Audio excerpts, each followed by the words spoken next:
जिस माँ को दूर भगाने के लिए, अपने आप से दूर भगाने के लिए आध्या ने की थी सारी हदें पार, आज उसी माँ के पास जाने के लिए तरस रही है। नमस्कार दोस्तों, स्वागत है आपका आपके अपने चैनल हंग्री स्पिरिट्स में। हंग्री स्पिरिट्स देख रहे सारे दर्शकों का मैं अंजू शर्मा दिल से स्वागत करती हूँ।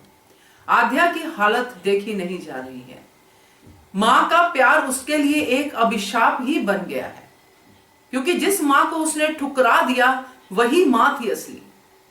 ये माँ है अपनी बेटी के प्यार में पागल, जो अपनी बेटी की कमी को आध्या में पूरी कर रही है और आध्या के जीवन के बारे में उसको बिल्कुल कुछ लेना देना नहीं है। मगर यहां पे आध्या का क्या? आध्या सफर कर रही है। आज उसको एक उम्मीद की किरण नजर आई है, मगर वो वहां तक पहुंच ही नहीं पा रही।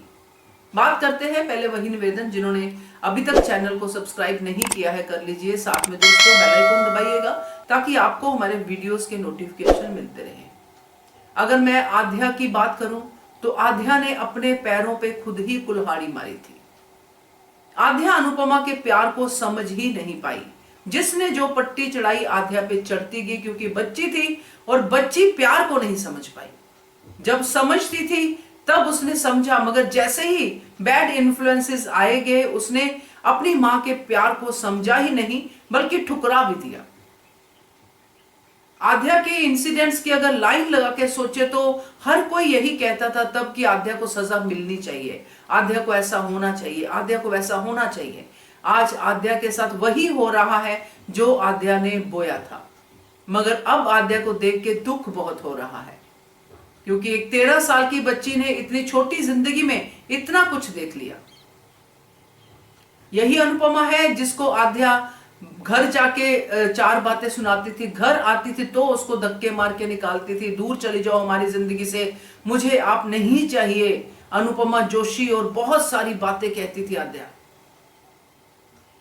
खून हमारा खोलता था कि ये कैसे अपनी मां से बात कर रही है। ये वही मां है जिसने उसको मां का प्यार दिया, ये वही मां है जो उसको नर्क से निकाल के लाई। मगर आध्या ने अपनी मां की कीमत समझी ही नहीं। आध्या ने उस प्यार की कीमत नहीं समझी जो प्यार उसको कान्हा जी ने दिया था। और आज आध्या फंसी हुई है एक मां के चुंगल में, एक बीमार मां जो अपनी बच्ची को एक खिलौना समझती है। आज जिस तरह से मेघा ने बिहेव किया वो बहुत ही खतरनाक है। समझ में नहीं आ रहा कि ये डीन एक बच्चे की जिंदगी को अपनी वाइफ के लिए कैसे नष्ट कर रहा है। प्यार ऐसा ही होता होगा डीन की लैंग्वेज में, ये पत्नी को प्यार करते हो तो एक खिलौना, जिंदा खिलौना लाके दे दो। बट अफसोस तो होता है इस बात से। बट यहाँ पे जिस लाइन पे हम बात कर रहे हैं आध्या की, आज वो जिस तरह से अपनी मम्मी की आवाज सुन के खुश हुई, वहीं पे वो दुखी भी हुई कि मम्मी के पास जाऊं कैसे। मम्मी मम्मी कहते आज आध्या का गला नहीं सूख रहा था।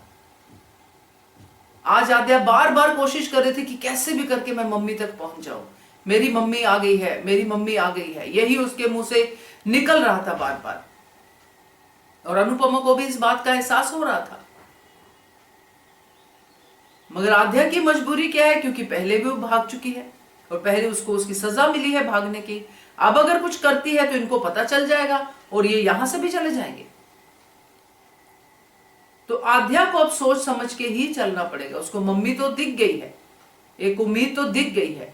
अब उसको अपनी ही मम्मी तक पहुंचने के लिए, जिससे वो दूर भागती थी, बहुत ही सोच समझ के कदम उठाने होंगे।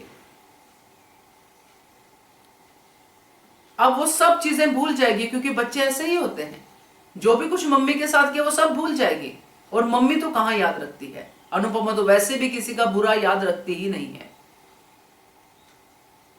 तो अब ये बॉन्डिंग जो है आध्या और अनुपमा की कमाल की बनने वाली है दोस्तों।